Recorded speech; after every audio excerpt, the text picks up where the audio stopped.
গত বছরই Asian club ফুটবলে বড় ধরনের পরিবর্তন আনার ঘোষণা দেয় এএফসি, যার পরিপ্রেক্ষিতে এবারের মৌসুম থেকে আয়োজিত হবে 3টি টুর্নামেন্ট।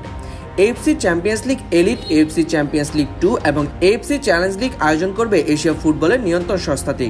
তবে ক্লাব র্যাঙ্কিংয়ে পিছিয়ে পড়ায় বাংলাদেশের ক্লাবকে খেলতে হবে সর্বনিম্ন স্তর এএফসি চ্যালেঞ্জ লিগে।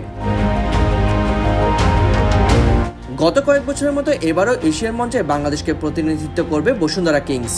এবারে এএফসি চ্যালেঞ্জ লিগ শুরু হওয়ার আগে সুখবর পেয়েছে তারা। শুরুতে প্লে অফে খেলার কথা ছিল বসুন্ধরা কিংসের। প্লে অফে হেরে গেলে গ্রুপ পর্বে খেলার সুযোগ হাতছাড়া হতো তাদের।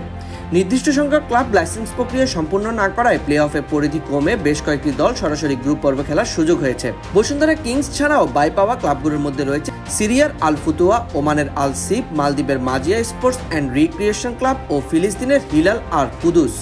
আগে থেকেই গ্রুপ পর্বে থাকা কুয়েতের আল আরাবি এফসি, তুর্কমিস্তানের এফসি আরকাদাক, লেবানন লিগের শীর্ষ দলের সঙ্গে আরও যোগ হবে দ্বিতীয় স্তরে এএফসি চ্যালেঞ্জ লিগ 2 এর প্লে অফের রাউন্ড থেকে বাদ পড়া দুটি ক্লাব। এছাড়াও এএফসি চ্যালেঞ্জ লিগের প্লে অফ রাউন্ড থেকে উঠে আসবে 4টি দলের দুটি। এই 12 দল নিয়ে আগস্ট হবে ড্র। সে সময় আয়োজকের নামও চূড়ান্ত হবে। 26 অক্টোবর থেকে 2 নভেম্বরের মধ্যে হবে গ্রুপ পর্বের খেলা। ওয়েস্ট জোনের 3 গ্রুপের চ্যাম্পিয়ন ও রানার আপের সঙ্গে ইস্ট জোনের 2 গ্রুপ সেরাকে নিয়ে হবে কোয়ার্টার ফাইনাল। এরপর ধাপে ধাপে সেমিফাইনাল ও ফাইনাল হবে আগামী বছরের শুরুতে। কোয়ার্টার ফাইনাল ও সেমিফাইনাল হবে হোম অ্যান্ড এওয়ে ভিত্তিতে।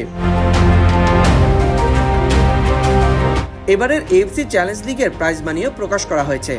গ্রুপ পর্বের খেলায় প্রতিটা ক্লাব অংশগ্রহণ করলে ফি বাবদ পাবে $1 লক্ষ। এরপর কোয়ার্টার ফাইনালে ওঠা 8 দলের সবাই পাবে $80,000। সেমিফাইনালে ওঠা 4 দলের প্রাইজ মানি $1,20,000। রানার আপ হওয়া দল পাবে $5 লক্ষ এবং চ্যাম্পিয়ন হওয়া দল পাবে $10 লাখ।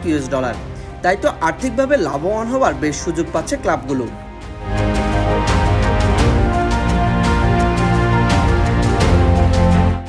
অবশ্যই সেই সুযোগ অর্জনে বেশ ভালোই চ্যালেঞ্জের মুখে পড়তে হবে বাংলাদেশের চ্যাম্পিয়নকে, কারণ এর আগে এএফসি কাপে শুধু দক্ষিণ এশিয়ার অন্যান্য ক্লাবগুলোর সঙ্গে খেলেছে বাংলাদেশ। তবে এবার প্রতিপক্ষ হিসেবে মধ্যপ্রাচ্যের ক্লাবগুলোকে মোকাবেলা করতে হবে। অবশ্যই কারা প্রতিপক্ষ হবে সেটা ড্রয়ের আগে জানা সম্ভব নয়, কিন্তু বেশ কয়েকটি শক্তিশালী ক্লাব গ্রুপ পর্বে জায়গা করে নিয়েছে। তাদের মধ্যে রয়েছে 2022 সালে এএফসি কাপ চ্যাম্পিয়ন ওমানের আল সিফ। তাদের সঙ্গে রয়েছে কুয়েতের 17 বারের লিগ চ্যাম্পিয়ন আল আরাবির মতো ক্লাব।